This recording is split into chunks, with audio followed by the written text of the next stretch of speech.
News Talk 98.9, the roar of Memphis. Tool Talk Radio with Joe and Allan. Welcome to Tool Talk Radio, everybody. I'm Joe Thorderson with Thor's Hammer, Carpentry and Wood Turning. I'm Allan Gilbreth with darkoakmedia.com. And I'm Maximilian. And Allan, I'm sure you'll find a way to spin this in your favor. Happy National Asparagus Day. Hey! Oh, absolutely. Okay, and we know there's a certain thing about asparagus that maybe we mention on the air, maybe we don't, but you notice when it leaves the body. Let's just say that. Let's just say it's a bad Michael Myers movie stunt. Now, Allan, isn't asparagus really good for you? I mean, It I have is to a imagine. superfood. It is fabulous for you. And I hated it as a kid, but I like it as an adult. It has to be cooked properly, though. Exactly. Yeah. Exactly. It has to be prepared just right. And when it is, it's absolutely amazing. Max, I find this highly ironic because technically we're at the tail end. We're finishing up our week-long celebration of National Donut Week, and so you couldn't get two more opposite foods, donuts Eat your vegetables. and vegetables. So if you've got any good asparagus memories or donut recommendations, we're still taking those over on the Big M Roofing and Remodeling Hotline. Well, Allan, we got a full roster today, and it's going to span the generations. It's going to span the millennia here. From the mind of Max. Well, Max, you and I live really close to each other, actually. You live over in East Memphis, and we've been driving by where they tore down the old Mellow Mushroom, and you can watch the demolition process. And Max, you had questions about modern demolition, right? Well, it just raised the question. Of the idea of how, what is the actual science of demolition? Because it's not just like, all right, let's tear it down. Because I'm guessing you also have to destroy with the next generation in mind. Well, funny you mentioned that because, and Allan, so there's demolition talk that we're going to look to you on because you know more about the regulations. I've demolished a few things, so. But then we're going to juxtapose that with a discussion of ancient demolition, or I should say lack of demolition, because in the old days, what do they say? You bury your dead. Like why are we going to tear down this old thing? We're just going to bury it and build on top of it. Which is why you wind up. You sound like a Roman. Yeah, exactly. That's why with the Romans and the Greeks, archaeologists love it because you dig down, you're going to find 7 layers of civilization down there. A foundation's a foundation. Don't waste good work. So we got that, and then Critter Wars. Boy, okay. Well, it's kind of a Allan, ants are on the rampages here. They are at my house. Yeah. I don't know if I'm alone or everybody's. No. They're a force to be reckoned with this spring. And on the flip side, we want to say be kind to turtles. Allan experienced encounters with turtles, salamanders, everybody this week. Lizards, all kinds of critters this spring. And in honor of the holiday and our great moments in building history, we are going to talk about Fort McHenry, which, boy, I mean, you talk about a famous structure and well-designed. I mean, it held up and repelled enemies, and it's interesting just the shape of Fort McHenry. It's strategic, it's interesting, and it's a big part of the history of our country. So in honor of the Memorial Day weekend, we have a bunch of other stuff too. I'm sitting here looking at my notes. I have a tool tale that if we have time, and then of course Allan's week in review sounds like it was wide ranging, but it didn't involve filming any cowboy movies. No, not this. Shooting not wrapped this week. on that. No. Okay, so we got a full roster here on Tool Talk Radio. But before we get to any of those things, let's get to our must-have item, or I should say items of the week. Okay. And Allan, this is so let's see if the listeners can hear. I guess you can hear that. So I guess you can tell people what we've got here. Well, you've got a couple of strips, what I like to call commercial compression Velcro. Okay. Big keyword there is the compression part. Yeah. So these are strips. These are about, to me, they look like 2 inches by 4 inches strips where the peel off, you peel it off, you stick it, and you stick the other side. And, of course, everybody knows what Velcro is, but this is a little bit of a different type of Velcro because it's, so I guess we're all familiar with the one, okay, on normal Velcro, one side is like a fabric-y, real. It's a loop. It's loop, and then the other side is like a plastic like hooks almost. Exactly. And it grips really good. And then depending on I guess the depth and everything, it makes it stronger. Like it'll be rated 5 pounds, 10 pounds. Exactly. Whatever. Right. Well, the thing about this though, Alan, is okay. These work great. I've used it, and you can hear it, folks. Mm-hmm. If you hang, because this is all just the hook, as far as I can tell. This is all just the plastic. It's not the fabric. There's no fabric in this. But Right. This isn't a hook. What you have here is if you got a magnifying glass and looked at them really, really close, you would see little kind of ragged spires sticking up off of this. And they are designed to exactly compress into the ones on the other side. right. So as you push on these, you will feel them force their way in, and it is that compression that makes these hold.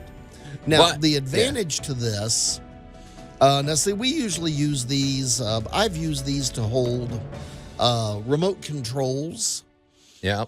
that need to release easily, but I also need to be able to put it back. See, there you simply. go. That's I'm what I was rubbing my getting at. hands together though, because it's like I used those way back in the day when I used to cosplay, because those were like perfect for like holding up particular weapons and items. Yes. Well, the quick release is what I was getting at. Yeah, exactly, Max. Because the thing is, these don't have now. These are not flexible at all. Like if you bend these, they just release immediately. But Right. But the thing is, some Velcro. I mean, you could be holding something upside down. You could do whatever. These seem to be best for like a wall. Like if you put something on a wall and you want it to stay there, but the minute I don't know, this doesn't have the same. I'm going going to to say flat surface. right? And again, now, my favorite thing here is like remote controls and small items that I need to have at hand. Because a remote So, control is light. It's not like It's not nice like and a light, hammer and it or has a something. flat surface on Right. the back. So when you push them together, you get that Yeah. nice little, Yeah, and that's how you know it's not going to fall off.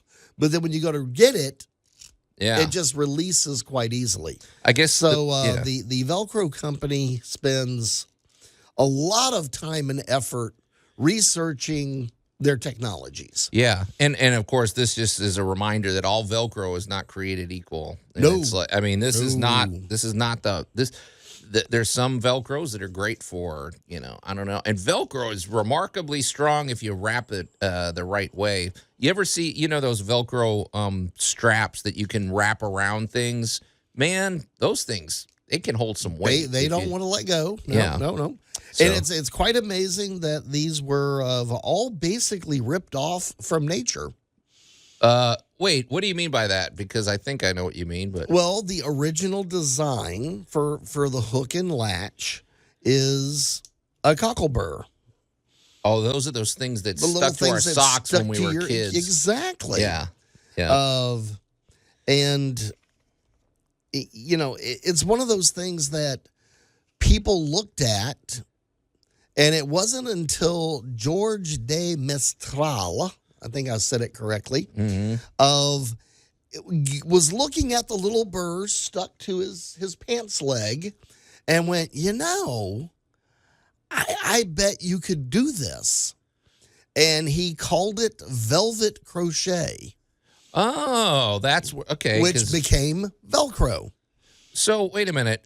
If you look at those little burrs, are they hooks or they always felt sticky to me, like something. Well, they have little points in little directions, but certain types of cockleburrs have little tiny hooks on them.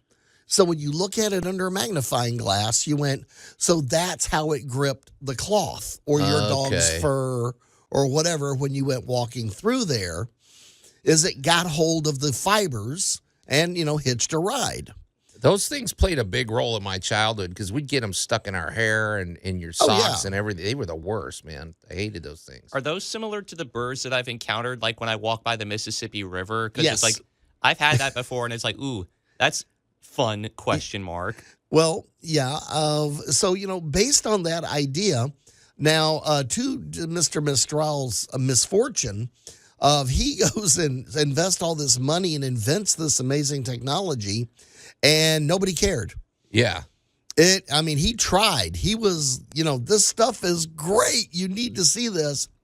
It wasn't really until NASA was looking for an effective way to close a spacesuit. Oh, yeah. And zero suddenly, gravity, too. It's like, wow. And suddenly, the marriage between Velcro and NASA became complete. And we've had Velcro and all of its wonders ever since. I mean, I dare say everybody in this listening audience has Velcro in their lives, whether they think about it or not. So Got it on my new bag. there you go. Yeah. So, but keep your Velcro clean, otherwise it's useless. The minute you get it covered with like dog fur or something like that, it's gotta not clean gonna it. work. So, but keep your what do they say? Keep your powder dry. Well, keep your Velcro clean. Yes, So. indeed. Okay, cool. All right. Well, speaking of that, so anyway, that's our must-have item of the week. So, I'm really interested to find out what this week was all about, because I'm looking at this list here, Allan, and you had sort of a wide range of activities, and you even encountered a lot of wildlife. Had some critters. Which will segue. So we're going to get a 2-for-1 in the next segment when we find out what Allan did. You're listening to Tool Talk Radio. We're going to take a quick break, and we'll be right back. Tool Talk Radio with Joe and Allan. So let me tell you a little bit about the park. Up here on the left is one of our most beautiful grass fields. It's primarily grass. News Talk 98.9, the roar of Memphis. I mean, good branding. And welcome back on that tour. And welcome back to Tool Talk Radio, everybody. I'm Joe Thorderson with Thor's Hammer, Carpentry and Wood Turning, here with my buddy Allan Gilbreth from darkoakmedia.com and our pal Max over there behind the glass.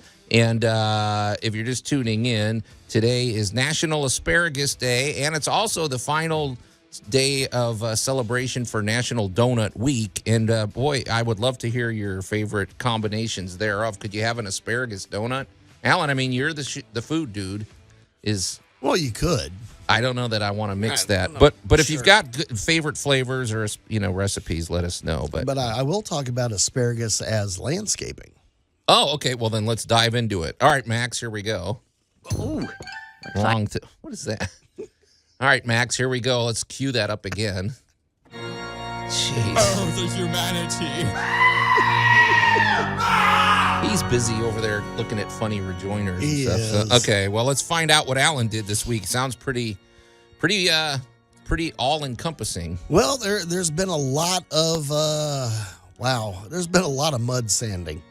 Joint compound. Oh, mud sand. I was like, okay. A lot of mud sanding of going through a building, kind of getting it final prep ready, and you just once it's empty and it's clean, you start noticing all the things that have happened. Oh yeah. Right. So I'm walking through the building. I'm like, you've heard of Johnny Appleseed? I was like Johnny Mud. And I was like, okay, and slap, wipe, all over the building. Right. Tons of little white patches everywhere.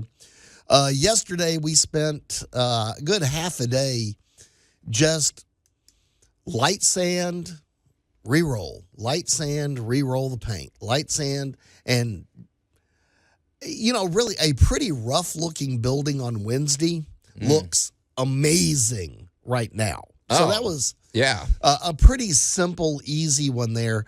However, we did run into the vents in the bathrooms all needed to be replaced. They were just kind of wore out. Are you saying so not just a vent, but you're talking about the like fan, the little fans, fan in right. there.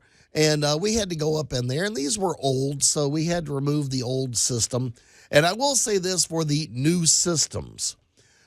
Very well designed, but they only go together one way. Yeah. They are a one direction, one size fits all only, which is nice, because I've seen people do some pretty horrible jobs in the past. So if you have a broken ceiling fan, if you've got the little bathroom fan, and I've been in quite a few homes where that doesn't work, they're really not that bad to replace these days. It is, honestly, 2 wires and a mount. Assuming the opening's the same size, assuming. Well, then you need to do some measuring and some planning, but the actual install itself is a lot easier than I remember, a while back. Yeah. Well, it's funny you mentioned, I'm not sidetracking, but you brought it up. I wasn't going to bring this up. But my customer that I told you, their house was built in 1929. They have an upstairs bathroom with a ceiling fan. And they're like, it never seems to really vent properly. It just, the water gathers up, mists up. And I looked at it and I studied it for a second. I'm like, I don't think this fan is venting anywhere. It looks like it's going just right into the rafters. Probably. And doing nothing. But Allan, what is that actually doing to your house? I have to imagine because, I could think of situations where maybe you have a vent and a bird gets in there and makes a nest, or I've maybe seen you that. have Yeah, where the ductwork folds and collapses or something. So what's happening in a ceiling fan that's not venting properly? Well, all right, is it better to just not use it? Let's start with a bathroom that's not venting at all. Okay. If you go in there, you take a shower, you're pumping an amazing amount of water into the environment. Well, it's all going down the drain. No, we already know from air conditioning and years of talking to experts how much water an air conditioning system takes out of your house every day.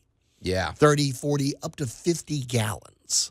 Yeah, it's pretty amazing when you find out. It's stunning. You and I, we've sat here before and just kind of go, you're kidding us. Take 2 bathtubs full of water, and that's what's coming out of your air in your house every day. Just the air. Right. So if you don't have some form of vent in the bathroom, you are definitely saturating the sheetrock.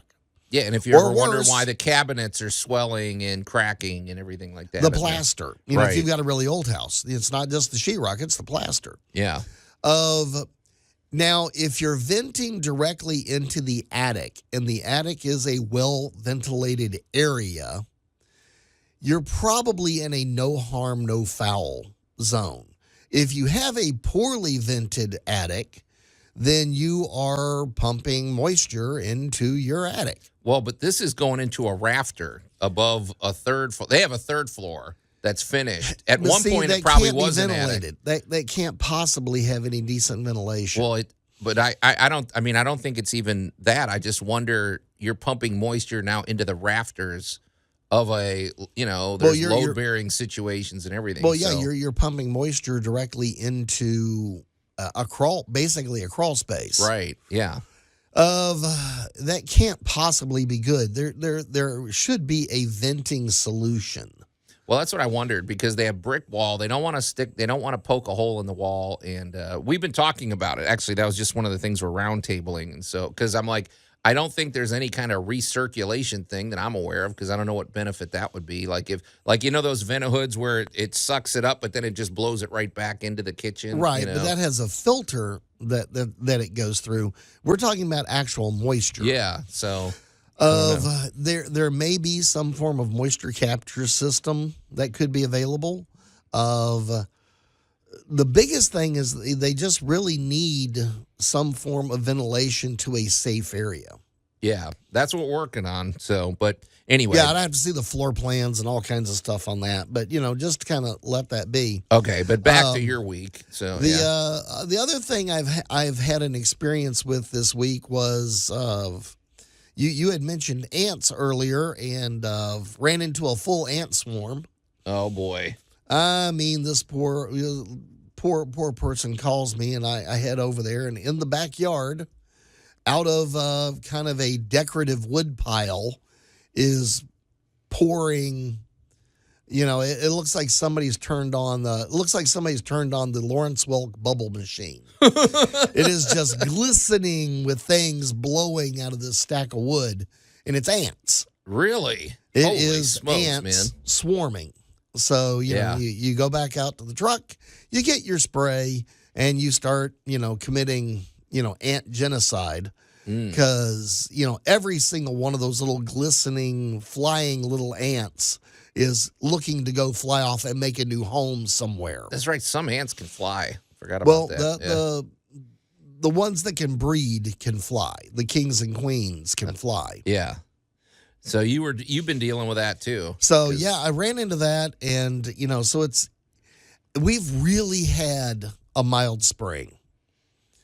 We haven't had temperature-wise, it's great. I mean, it's actually a little cool this morning. It is a little cool this morning, but we've been having progressive rains.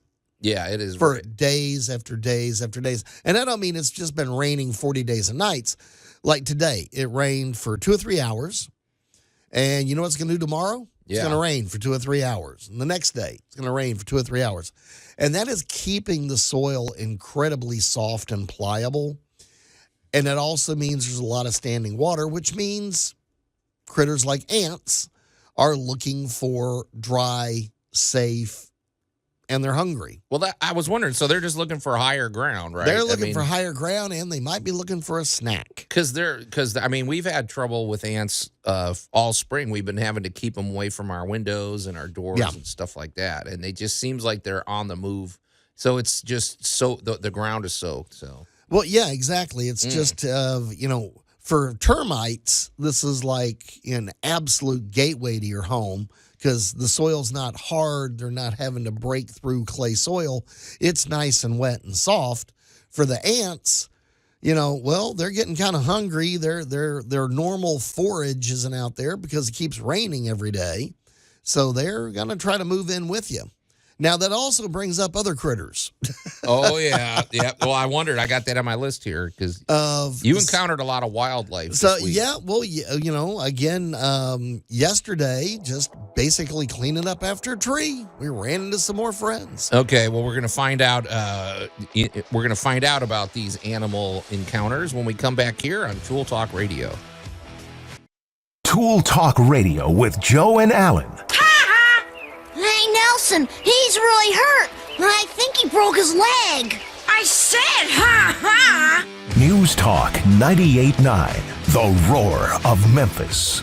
And welcome back to Tool Talk Radio, everybody. I'm Joe Thorderson with Thor's Hammer, Carpentry and Wood Turning, here with my buddy Allan Gilbreth from darkoakmedia.com and our pal Max over there behind the glass. And I should remind you, it's a good day to get over there on Facebook and go to @ToolTalkRadio, and you can check out the posts we've made over there, including the must-have items. I guess I call them items of the week, and what we're going to be talking about today in Great Moments in Building History, which is Fort McHenry, which played a big role in the in our country's history. So I mean, it's on point with Memorial Day weekend. But we're in the middle of a conversation with Allan because we want to find out more about what Allan did this week. But before we get to that, this is actually right on topic with what you were dealing with, Allan.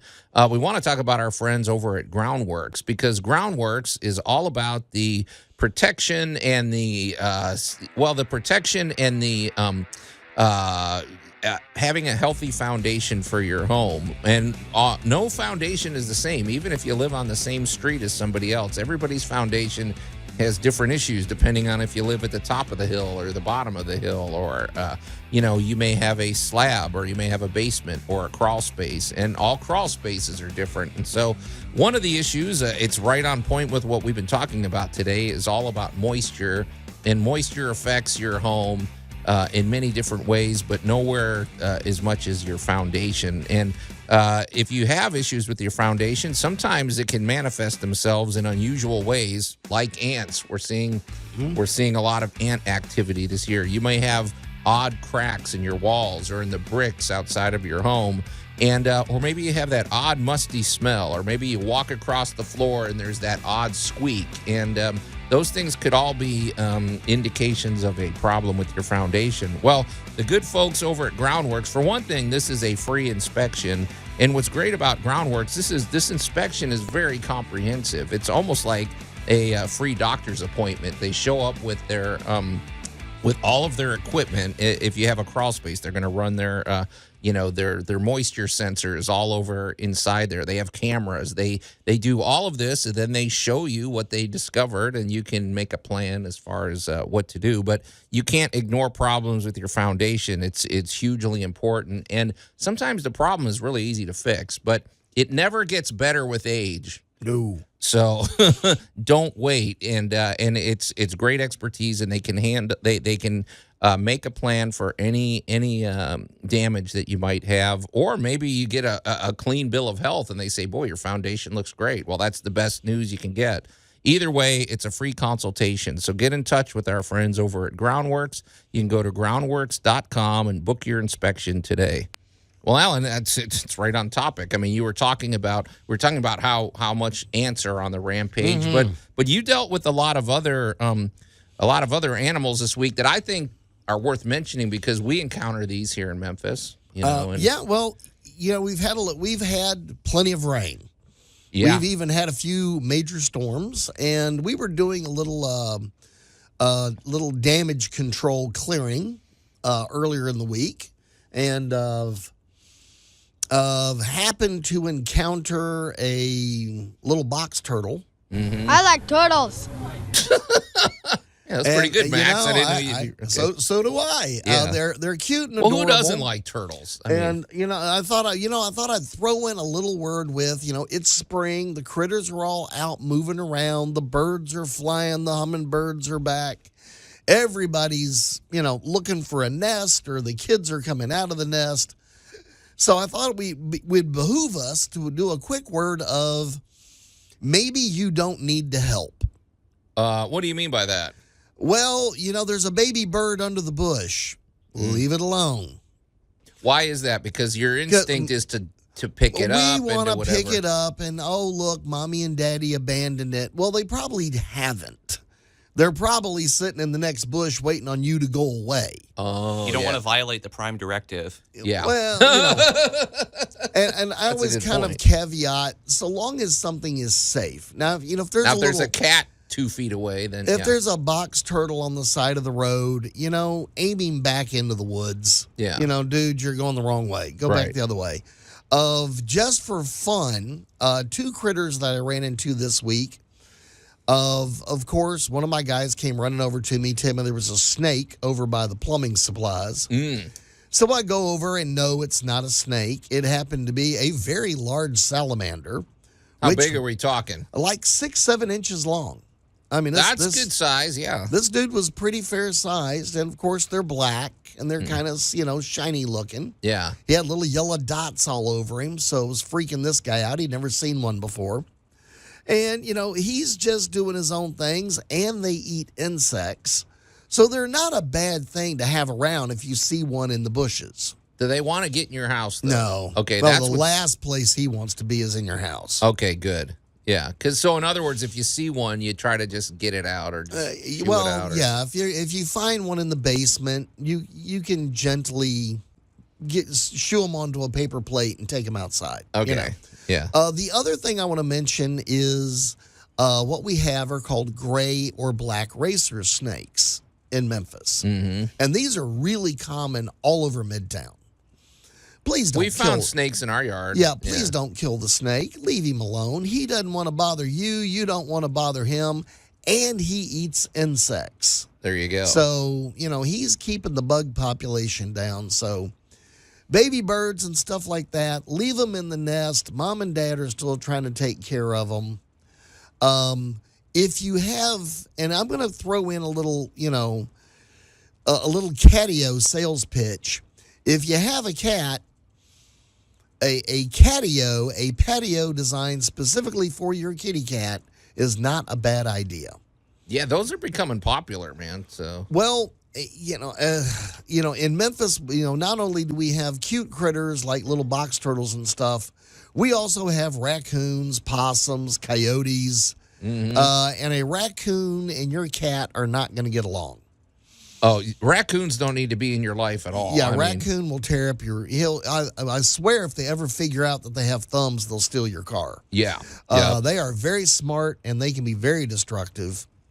So be careful out there. Watch for the critters. But there seems to be plenty of them this year, Joe. Yeah, I've noticed. And so, and I hate just spraying and killing ants. I don't know what to do, though. We got to you don't want them in the house. You got to put the kibosh on the ants. Yeah, but you think when things dry out, they'll kind of just go back to their turf? Yeah, they'll ease back off. But we have, at least 7 more days of periodic rain?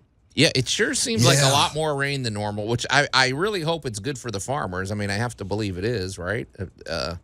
You know, when we get in the middle of June and there's a drought, then I always think, oh, gosh, they need some rain. So, well, I'd like it. Yeah, if we could space it out a little better, it would probably work. But, you know. Okay. All right. So there we go. That was Allan's week in review. No disasters. You weren't putting out, you weren't getting 2 a.m. phone calls about burst pipes or anything pretty good, like that. So. Okay. Well, let's shift gears and let's get going into the mind of Max, because Max, you've been very intrigued about. Well, it's just it was interesting to me is like you alluded before. I've been driving around on my commute to work, and I see what was once the mellow mushroom, now a pile of dirt. And it's just interesting because I just see it. I see it first, like with the sign saying, all right, it's going to go down. And then all the way from here's the rubble, here's the dirt. So my logic is like there's probably got to be some degree of science to the way that something is destroyed. And so that's my kind of question for today is, what is the science of demolition? Because, Allan, obviously they're going to build something new here. So they got to think about that. And there were trees on the property. There were things. Now, in fairness, too, they kept 2 of the big trees. We're talking about the property over at Park and White Station over there. So, right. Yeah. But anyway, yeah, because... all right. Well, let's start with a wide variety of, I think about a third of YouTube is how not to demolish something. Or cut down a tree, or cut down a branch of, I hate to say it, but you need to go back to Wile E. Coyote and the Roadrunner, because when he would draw out the little schematics of how he was going to do this, and then, and you could always clearly see on the schematic how this was going to go horribly wrong. Oh, yeah, yeah. So, Max, to answer your question, as an example for yesterday, we had a huge limb hanging over. It's eventually going to come down. It's way too long. It's grown. The wind's blowing. You're watching this thing flap and wave. The day is coming. Yep. We just need to take that down. So here's what we're going to do. We're going to go get the ladder. We're going to get the Sawzall. We're going to take half of this branch off so that it doesn't rip off from the trunk of the tree. And we got out there, and the gentleman helping me immediately chose to stand exactly where the branch was going to fall. And he was standing, he wanted to catch it. He's standing by the ladder. He's making sure that I'm nice and safe, which I do greatly appreciate. Howsomever, when you look at where I was going to cut versus how the limb was going to swing, and again, the Wile E. Coyote drawing, and you're going to do this, you're going to do this, and, what is the worst possible place? Where could this branch go that would be the worst? Yeah. Well, it's going to swing, and he happened to be standing right, and I'm like, all right, dude, get on the other side of the ladder. Yeah. Well, okay. All right. But we also want to learn about demolition, Allan. Okay. So, and also piggybacking on that, we'll probably tie in with ancient ways of avoiding demolition and just burying your dead. You're listening to Tool Talk Radio. We're going to take a quick break, and we'll be right back. Tool Talk Radio with Joe and Allan. My son is several weeks old. He's quite familiar with the sound of power tools. News Talk 98.9, the roar of Memphis.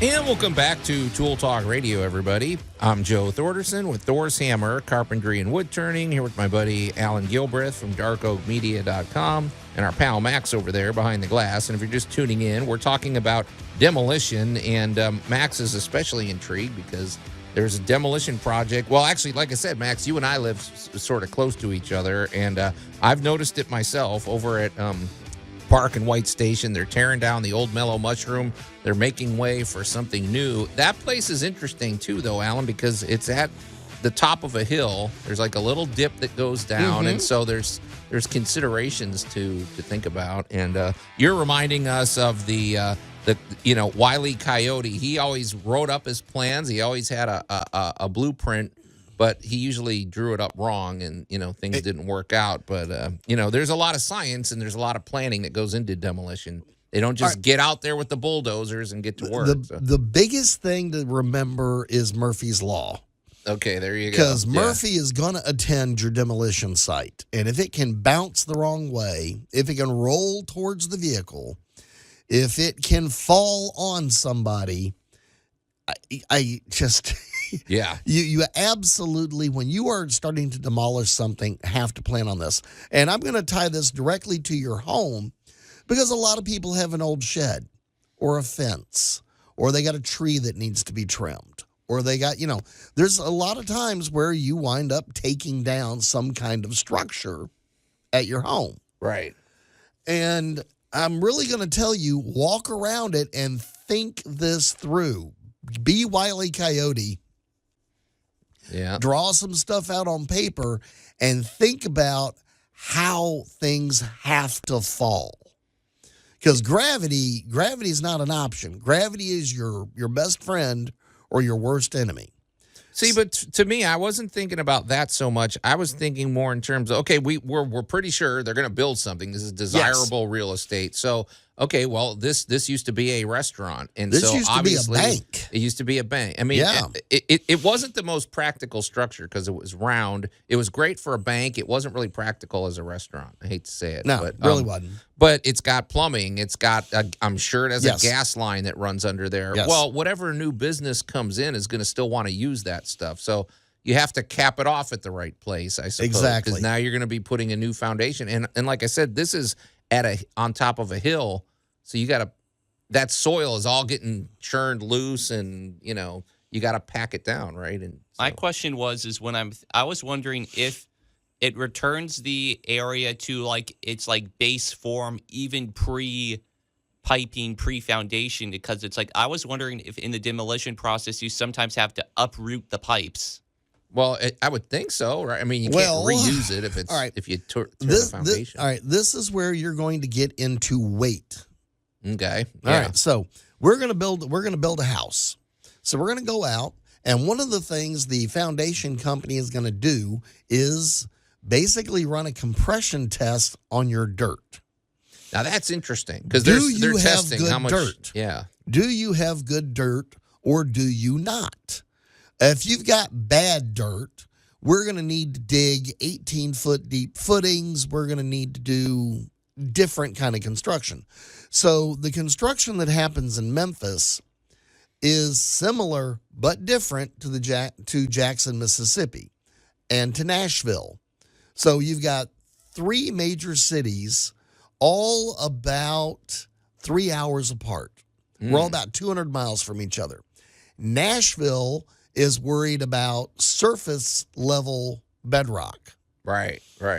It's mountainy, it's rocky, it's hilly. You got all kinds of issues you're looking at there.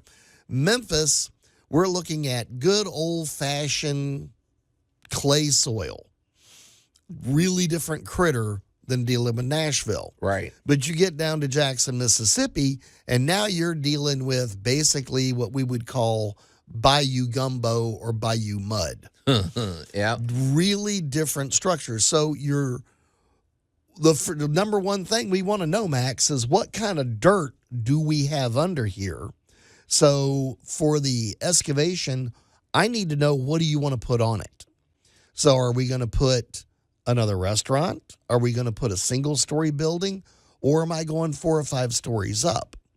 Because that is the weight that has got to press down.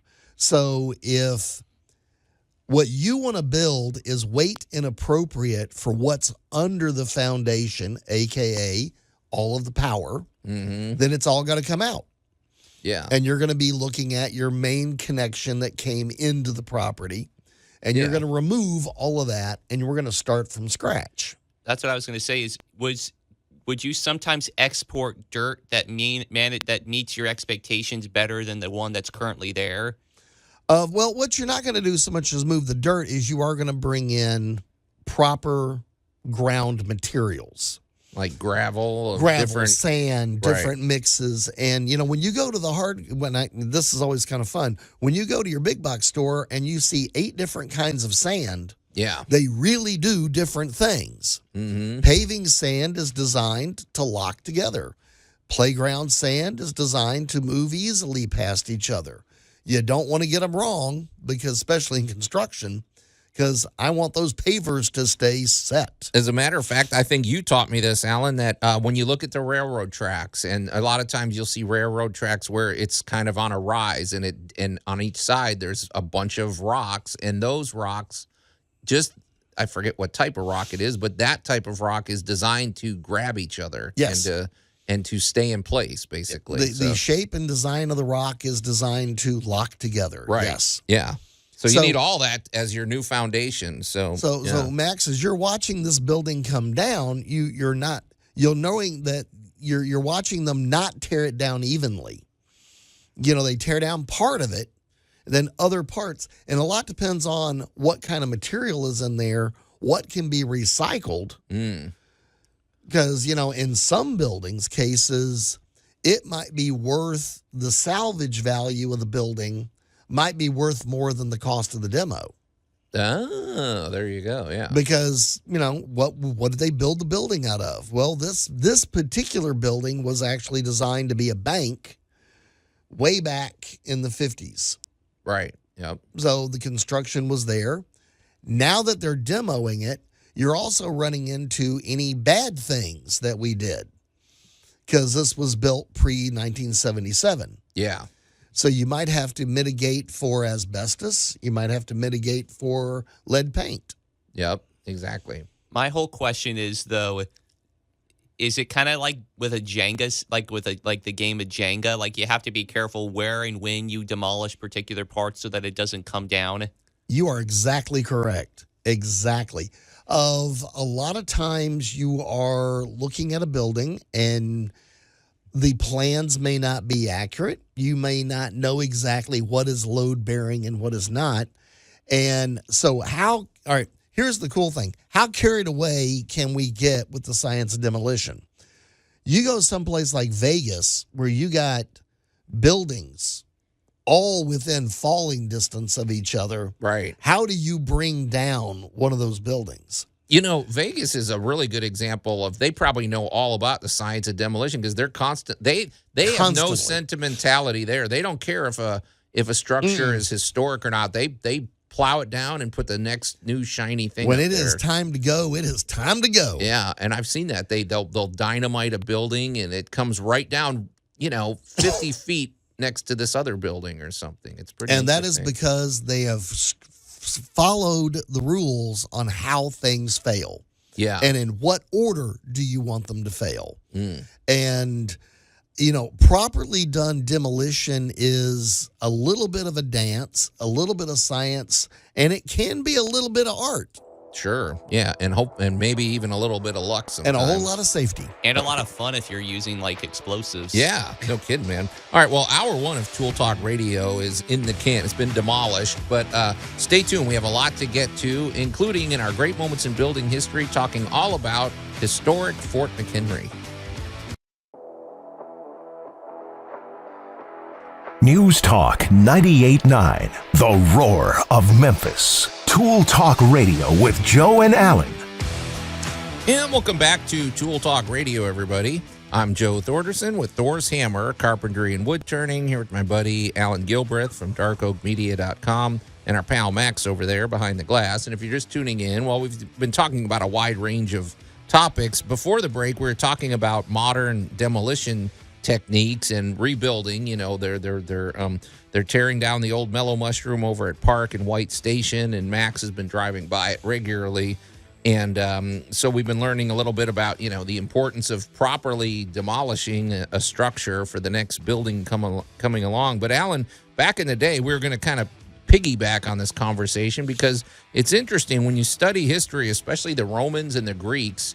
They had a policy of, forget this demo stuff. We're just going to fill this wreckage with dirt and build on top of it, which is why sometimes when you go there, you see these places where you could have 7 layers of a town or a city. Easily. And yeah. You wonder where these hills came from. And a lot of times it was man-made. And archaeologists love it, because if they ever start digging, they uncover entire villages and going back, it's like a time portal. And it's not like Coruscant where it's just like thousands of floors on top of each other. Yeah, exactly. So, but Al, what would be the advantage there and the disadvantage? I mean, it looks like, well, I mean, for one thing, you're walking uphill to get where you're going, I guess, but they didn't have bulldozers back in the day, so. All right. I'm going to give you a non sequitur start, so just bear with me. Oh, here we go. I asked an arborist friend of mine one time, I said, how can I tell whether or not a tree is about to fall down, besides whether or not it's dead? And he goes, did it make it through the last storm? And I said, yeah. And he goes, all right, there you go. It'll probably make it through And this one. like, okay. All right. So I use that example to answer your question now about why keep the foundation. Yeah. Foundation still good? Yeah. And so All right, don't stop right there, because apparently whatever you did first worked with the dirt.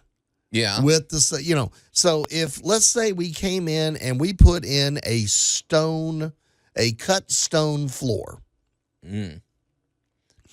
It's now 50 years later, and we need to add. The village is growing, so we need a bigger space.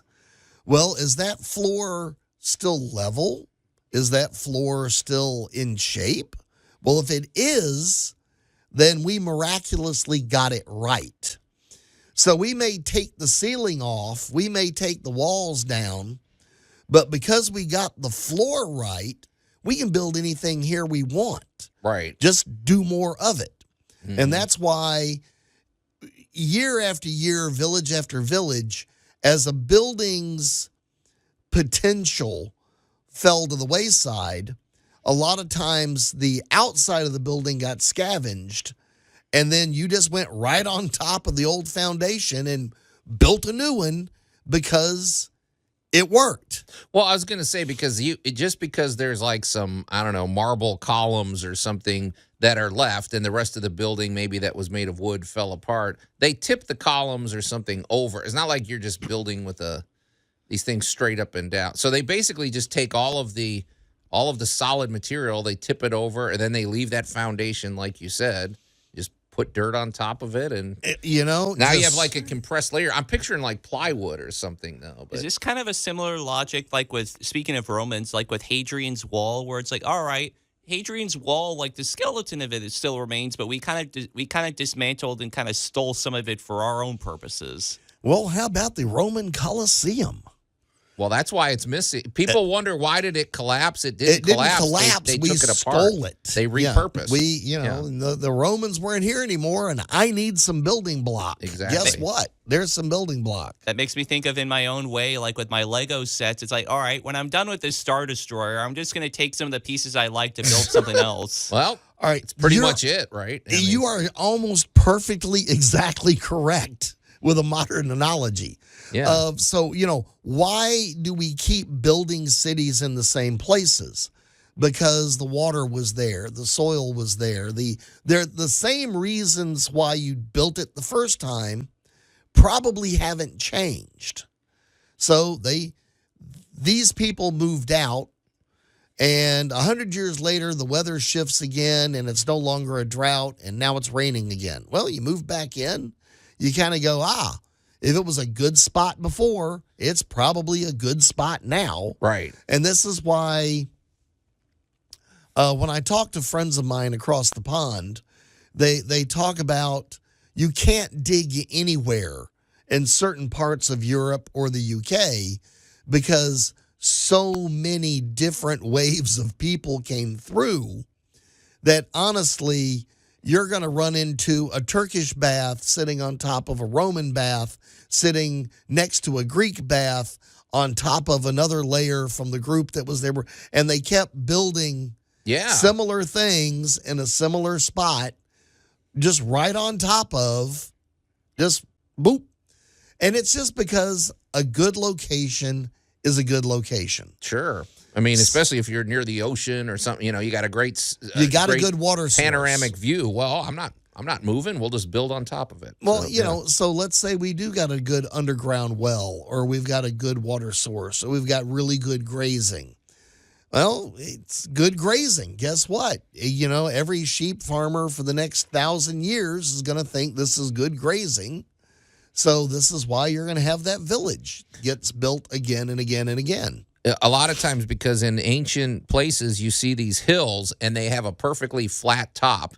It's like, boy, that's an interesting natural formation. Well, no, that's probably about 8 layers of town built on top of each other, right? So the only thing I would say about that, though, is that doesn't work when if you say, well, I've got these 50 oak trees, I'm going to pile on top of that and build a house, because they're eventually going to deteriorate. And oh, you mean like Venice? Yeah, and you're going to suddenly have a sinkhole or so. Although Venice has an interesting way of the way they did that in the mud and everything. I don't know, but no, I'm just thinking of they drove organic poles material in together. Yeah, but then compress. You constantly have to upgrade. Right. So at no point in time do we just abandon a building, because we have earthquakes and we have storms and we have weather and nature. And if you abandon something, and if you drive around out west, you can find old gold towns. Haven't had a person live in them in 80 years. Yeah. And now it's all dried out and weather beaten. But, you know, we still love our old ghost towns because people used to live there. There was a reason. And, folks, if you want to go down an interesting rabbit hole, I don't know that we have time to unpack it today. I learned this. I didn't know this. You know, we all know about the Chicago fire and and basically they had to reconstruct that city. I didn't know the same thing happened in Seattle where they rebuilt, but then Seattle also had issues with, because they're dealing with the ocean and things like that, but or they're dealing with flooding, and Seattle has an entire subterranean city, and it's not that old. We're talking less than 100 years old, and it's really interesting the way they had to build and basically go on top of their old city. It's really, I didn't know any of that about Seattle. And that's where the legends of being shanghaied came from. What does that mean? Like that means you and I go into a tavern, we have a couple of libations, and I pay the bartender $5 so that when I knock you on the back of the head, I can drag you down the tunnel and sell you to a ship going to Asia. Well, they said they had a whole underground network because, it's basically, and you have to imagine if you have a trap door going into there. Like, I wonder if that was back when they would want to use those as speakeasies or things like that. They did. But it looks really well preserved, too. It's just, but I just wonder what that's going to do. Eventually, it's going to. Here in Memphis, we had a tunnel system. Well, there's a legend about, there's some places in Midtown that actually have tunnels that connect famous structures. You and I have been in one of them, and I used to rent property that had a sealed tunnel. Now, is that a myth? Because we're talking about. It is not a myth. Okay. We probably should name it on the air, but there's a couple of buildings that they say, and these buildings are a good 200 yards apart. That's a big tunnel. Back in the 70s, the tunnel partially collapsed, and they had to fill in several front yards through the neighborhood where the tunnels had actually begun to collapse. Well, it's just interesting thinking about the history beneath our feet. And I don't know, man. There's a whole other world under there that we... Occasionally, there's more down there than you think. Yeah, exactly. So, well, I want to... Okay, so pretty interesting. All about excavation and, new construction tying in together. But... I had an interesting experience yesterday, Alan, and I know you've probably had this as well, where you just do sort of an impromptu consultation with a homeowner. Yeah. And it's interesting when because you and I deal with this stuff every day, and it is sort of a reminder that when you've done construction for this long, not everybody thinks the way you do. They look at their house differently than you and I do. And so I wanted to share, because I had a homeowner that was really intrigued by the things I was telling her, and she was like, "Wow, this is great to know." So I want to tell you about that when we come back here on Tool Talk Radio. Tool Talk Radio with Joe and Allan. Well done. In fact, you did so well, I'm going to note this on your file in the commendation section. Oh, there's lots of room here. Did well. Enough. News Talk 98.9, the roar of Memphis.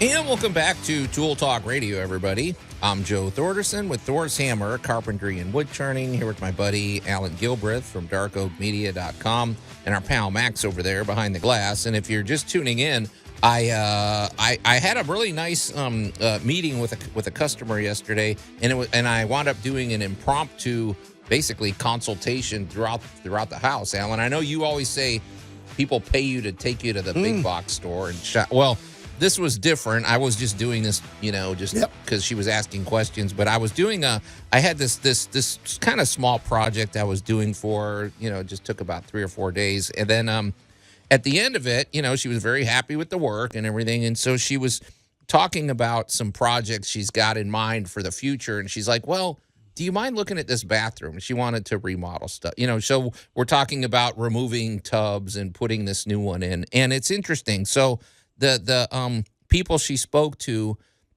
for example, she has a walk-in shower, and she's like, well, I want to redo this, and we were going to put in a tub and everything, but the builder insisted that I move the faucet to this other wall. And I was looking at it, and I said, well, did they give you a reason? She said no. And I'm like, well, I wouldn't move that for one thing. It's going to cost you more money. This faucet was on an interior wall. They wanted to move it literally 5 feet and move it to the exterior wall. And I couldn't understand why that's going to help.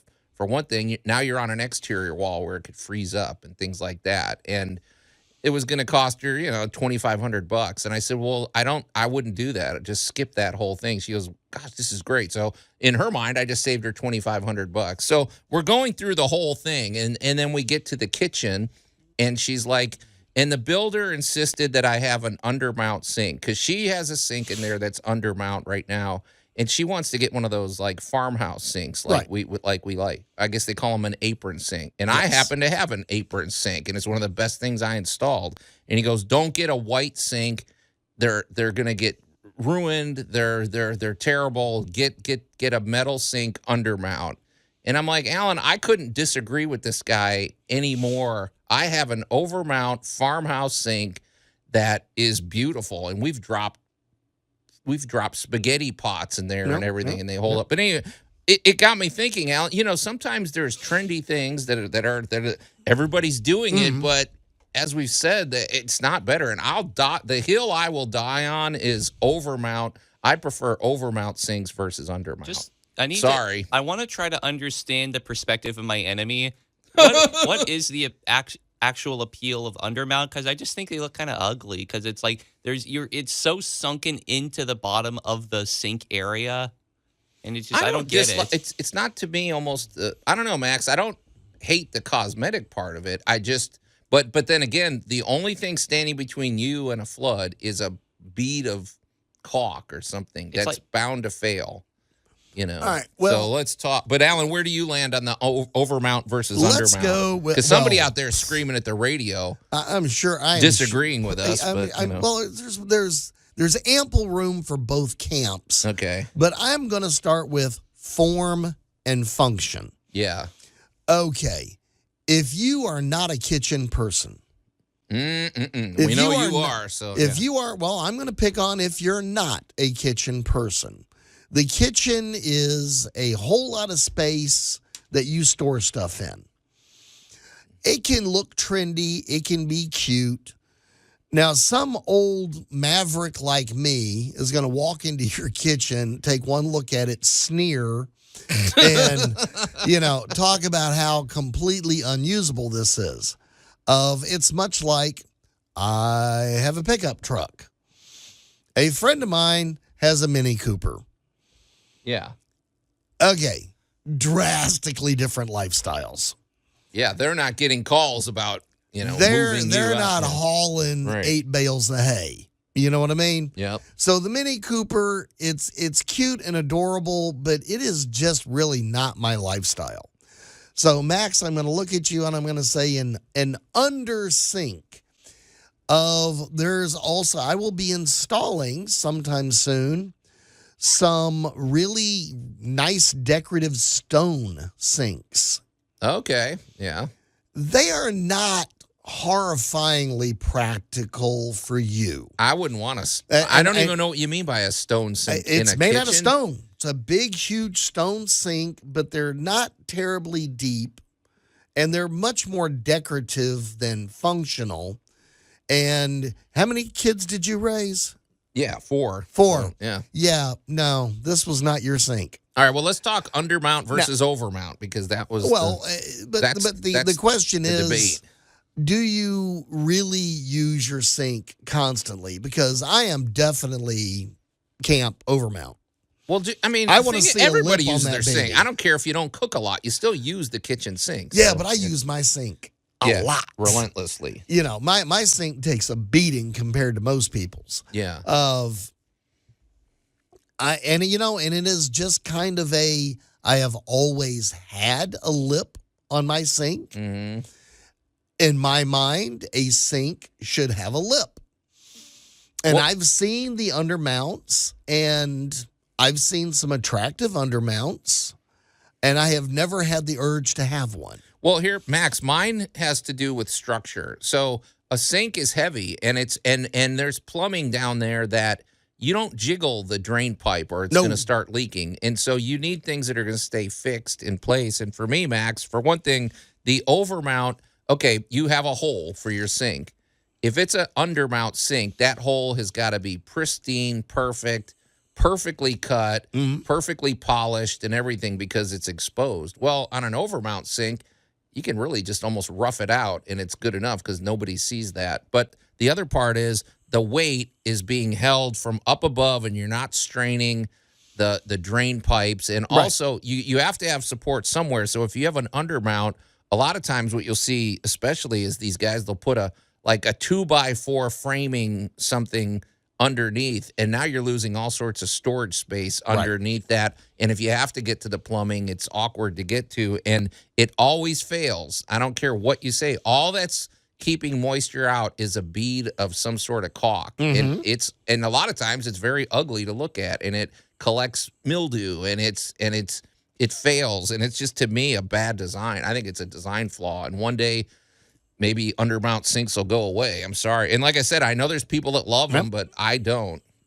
so. I guess the thing I like about like the overmount is it's more utilitarian because like you said, like you're building with the idea of its possible demolition in mind. And I kind of like that too, because I like the idea of, as we discussed in the demolition idea, a section of the show where it's the idea of building with the destruction, its future destruction in mind, and with the next generation in mind. So it's like, it kind of makes me think of how if with an overmount sink, to go back to my Lego example, it's almost like it just kind of like clicks into place above the structure. And I like that a lot better. And it sits there and it's firm and the weight's distributed evenly. And the other thing about that, Alan, you've probably seen this. You go to these places and especially if a house was built in the 70s, I hate to say it, but it's like, our favorite era. I've been to places where they're like, and they show me the cabinets and they say, every 4 or 5 years we've had to replace the plumbing, or we've had to do something. They're constantly having issues with the drainage under the sink. Right.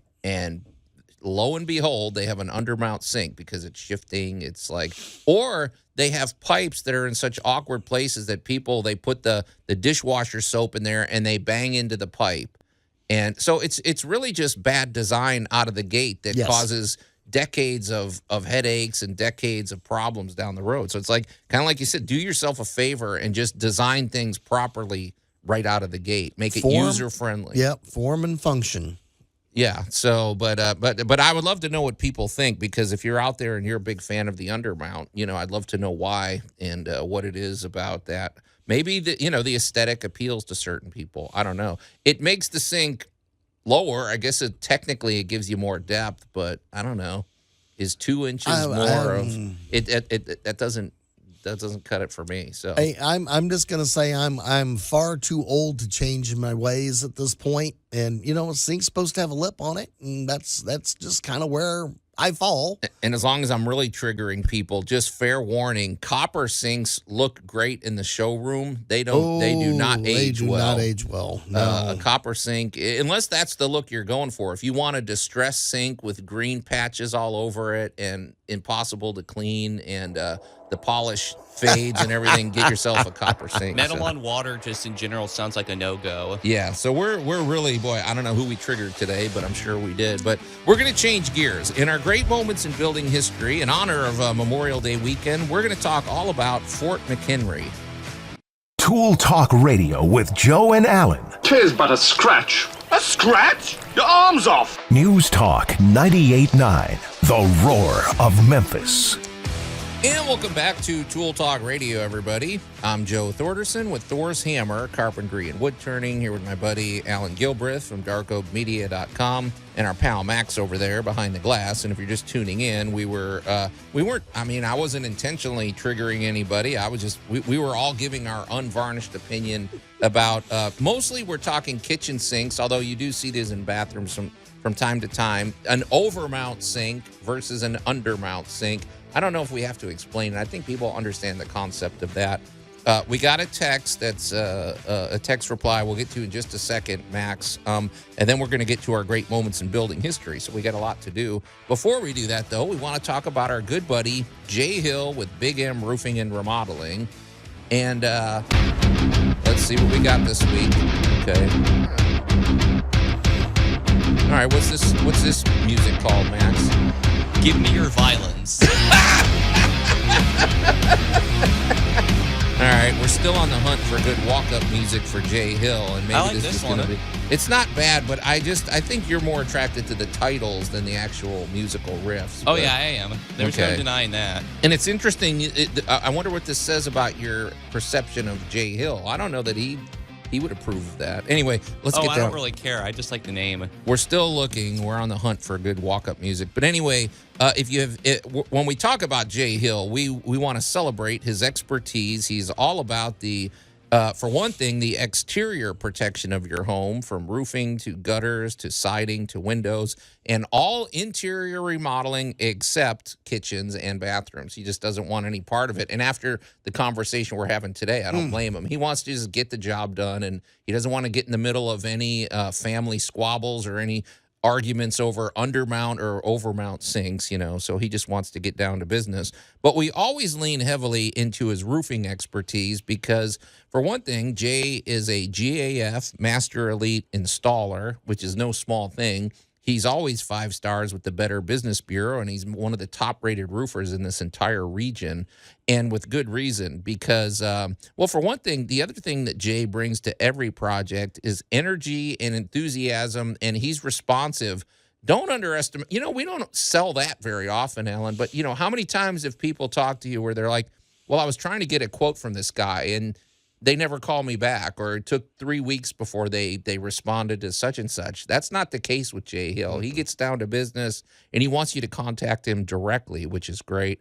But also, one thing that sets Jay apart is the fact that he's a former insurance agent, which is a huge benefit to you because if you have damage to your home that you don't know whether or not it might be covered by your homeowner's insurance, well, Jay should be the first person you call because he's going to come out. It's a free consultation.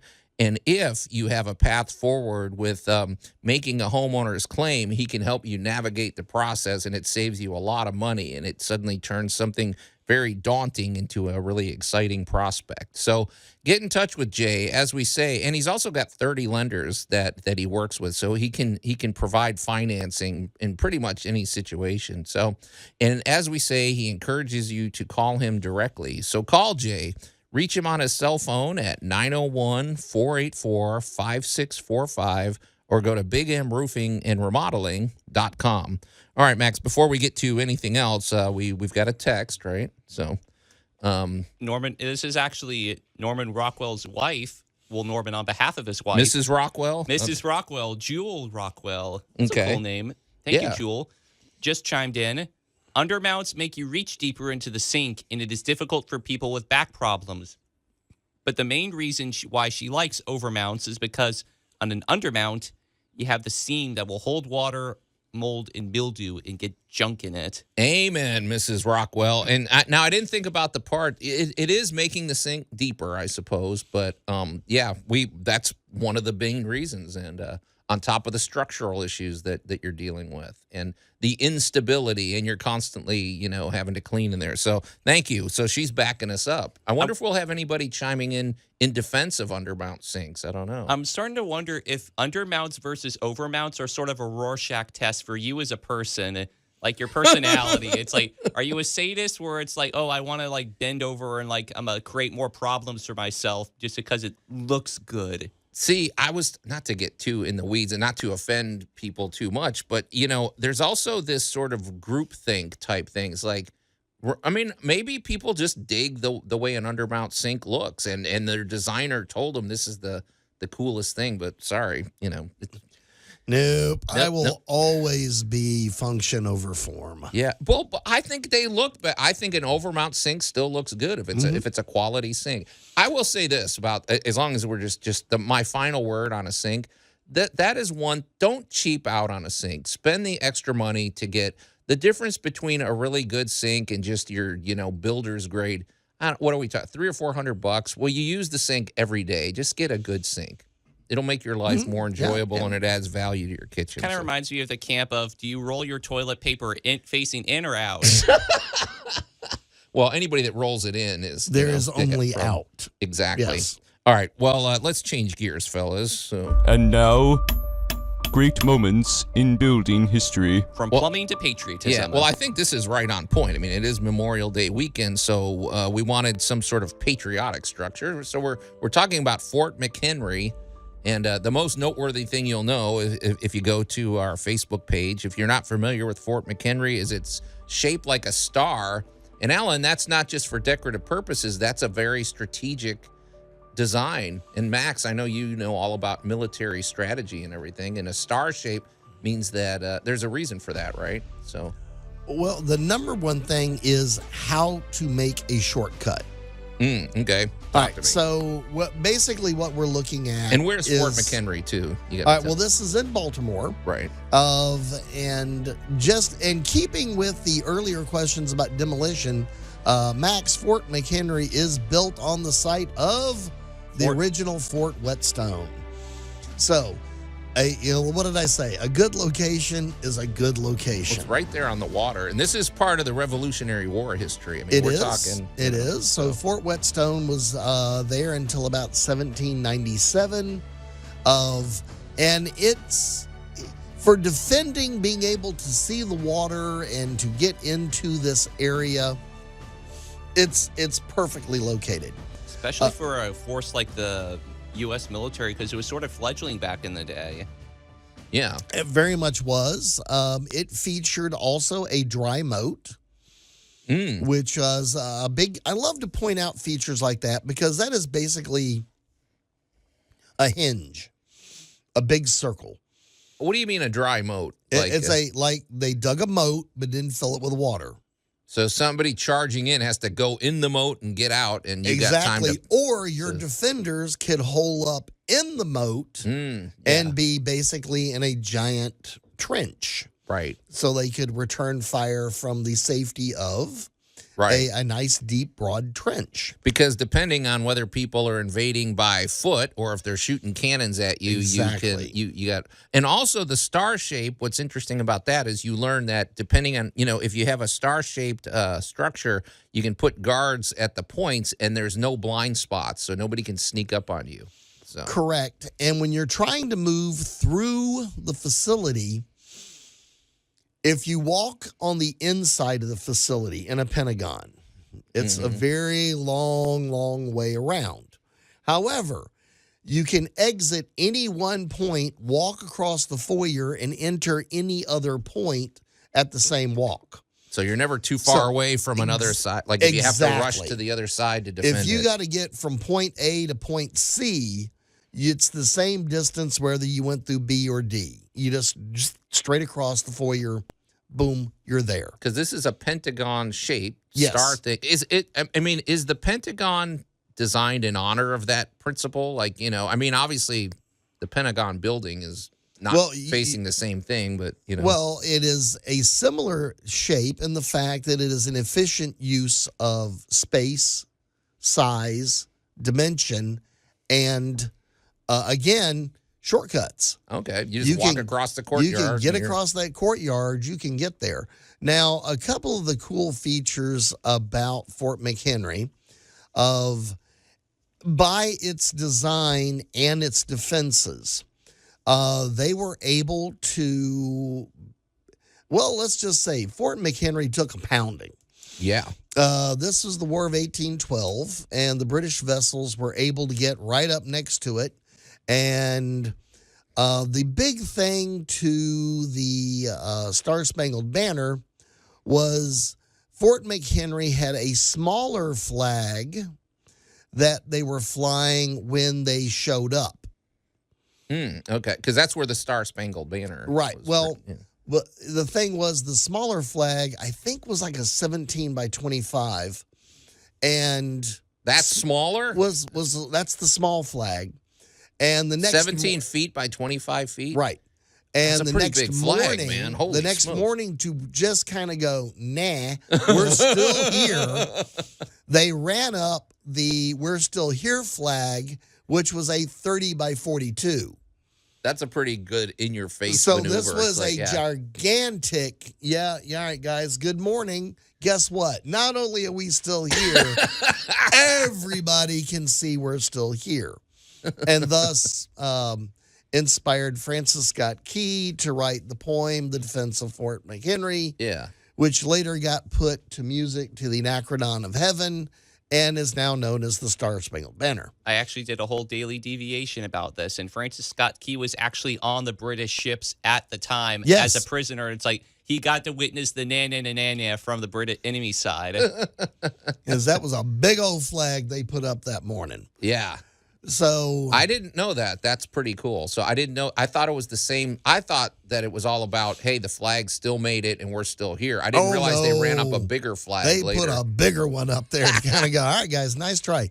But again, a lot has to do with form and function here. We've got a pentagon, which means you have a distributed construction. It's not like I'm firing at a square building. Yeah. Now, we talked about demolition because this also plays heavily into the design of this building because it's designed to be a fort. Right. It's designed to not be demolished. Yeah. And by distributing it, it's harder to hit because you're not aiming at, again, the side of that building. You don't have just this giant flat wall that you got to break You through. don't have a big like old castle that you're aiming at. Like in Lord of the Rings or something. It makes me kind of want to raise a question when we get back about, like, proper shapes for your fort. There you go. All right, well, we're going to continue the military strategy when we come back here on Tool Talk Radio. Tool Talk Radio with Joe and Allan. I could get a fish for a 5-cent worm. Oh, you're paying way too much for worms, man. Who's your worm guy? News Talk 98.9, the roar of Memphis. And welcome back to Tool Talk Radio, everybody. I'm Joe Thorderson with Thor's Hammer, Carpentry and Wood Turning, here with my buddy Allan Gilbreth from darkoakmedia.com and our pal Max over there behind the glass. And if you're just tuning in honor of Memorial Day weekend, for our Great Moments in Building History, we're talking about historic Fort McHenry in Baltimore, which... one thing real quick, Max, I was reflecting during the break that, we think of the bravery of our soldiers. We think of, military strategy and everything. But, to have a successful military campaign also involves really quality construction. And so this involves brick masons and everybody working together. And sometimes the key to success is a good construction project. I would like also, Fort McHenry, I would also argue, too, real quickly before what I would argue was Fort McHenry, first off, was actually named after Washington's Secretary of War, James McHenry. Okay. And so, but obviously there wasn't a guy named Whetstone, so the original Fort Whetstone wasn't named after anybody. But anyways, I would also argue that a successful military campaign is also incumbent upon those who aren't even fighting at all. For example, during the defense of Fort McHenry, one of the people that actually passed away was a woman that was cut by a bomb as she was carrying supplies to the troops. Right. I mean, everybody's working together. We think of Rosie the Riveter, and we think of the whole nation, getting together on this stuff. So, but well, you're looking at you're all basically in the same fort or the same boat. Right. Doesn't matter if you're military or not. Of the biggest thing is it was designed well. It was thought out as to how it was. There was a little bit of we are expecting you, because they had basically tanked the Baltimore Harbor. They had sunk 22 ships at the outside edge of the cannons from the fort. No, I didn't know that. That's it. So it's an underwater barrier. So it looks like you're pulling up. As you're pulling up, you ram into these under. You're looking at a train wreck all the way around the harbor. Interesting. And it was right at, now the Americans were very smart. They were like, all right, we're right at the edge of our range. And guess what that miraculously happened to be? Yeah. Right at the very edge of the British. So, like how far you could shoot a cannon, basically. Things weren't very accurate. So there was a whole lot of stuff going on, but not a dramatic amount of damage on either side. Not to say there wasn't. There certainly was. There certainly was a tragedy, but it could have been so much worse had these two sides been a little closer together. Yeah, I wonder how anything could hold up against all that cannon fire if, so yeah, it had to get them out of range. That's an example of dynamic thinking there, man. Sinking your vessels outside. So when you go back and study these points in history, you really need to start at the logistics. What kind of supplies did they have? Yeah. What kind of facility did they have? Well, the Pentagon shape throughout history has proven to be one of the more defendable fort shapes, having these different angles and being able to move your forces around very efficiently while the forces on the outside of the gate are having to make a very long route to get around you. That actually makes me think of the question I was asking before we went to break, was the difference in fort design. Is it actually easier to defend something pentagonal as opposed to circular? Because with circular, it seems like having those little bits of geometric edges and everything and points makes it easier to defend. Well, history says you're right. I'm going to go with that. Now, I'm going to take a tiny little side trip here and go, since we're talking about how to design a fort, I'm going to lay this out as how to define or design your patio. Okay. Because as we just said, walking around things becomes a big part. So I'm going to tell everybody this weekend, while you're out enjoying your patio in your backyard, think about how you laid it out. And are you putting things in your way, or are you decoratively designing your yard for your most enjoyment? Because I dare say at least half of everyone listening has put stuff in their way. Yeah, we do it in or maybe it's just, I really love the way that big vase looks. Well, it's messing up your feng shui. You're bumping into it every time. It looks fabulous, but it'll look fabulous 3 feet further away from the barbecue pit, so Dad will quit sitting on it. Yeah. So, so we're talking shapes and we're talking functionality. I'm gonna tie our dear fort to your backyard this weekend for the barbecue, and think about how efficiently are we doing this, or did we put that planter right where dear weird Uncle Allan is gonna trip over it? Right. Just a small thought. Well, it's interesting, and I was just, I didn't think about the shape being a good being part of the success of Fort McHenry, but now that you're saying that, I could see where, okay, if there's boats coming in and then you have British soldiers rushing the fort, well, you can quickly get some guys from one end to the other to help defend it or something like that. So, and I would even dare say, if any part of the wall broke, it's probably easier to defend that part than if it's just a giant rectangular building and they get, I was thinking of Lord of the Rings when they had that battering ram, that flaming battering ram. Once they got in, man, it was open season for the orcs getting through. So Right. Well, whether it's science fiction or fantasy or reality, the simple fact is history has proven time and time again what works and what doesn't work against what level of technology you're dealing with. Yeah, but good construction once again was the key to this. I mean, no matter the brave, the brave fighting men and women, whatever, it's still the construction facility matters. Yeah. Okay. Well, so anyway, I would recommend go, and you can visit Fort McHenry. It's a beautiful historic location. And Max, though, you said that it was written by a prisoner on the boat, right? I mean, Francis watching Scott this. Key was on the boat at the time, or one of the boats at the time. How did he get out? Was he released or did he escape? I think it was like he was part of like a negotiation. It's like, all right, okay. And then it's like, okay, we're going to attack him instead. Well, it just shows, to me, I yield to no one in my love for America, and I think there's fewer things more beautiful than the old, than a nice, crisp American flag flying. And think of what that did for the morale of people like that, especially the fact that they took down the smaller flag and put up the bigger one. Put that big baby up. Yeah. So fly that flag proudly this weekend, folks. And I think you can even see the original flag in the Smithsonian.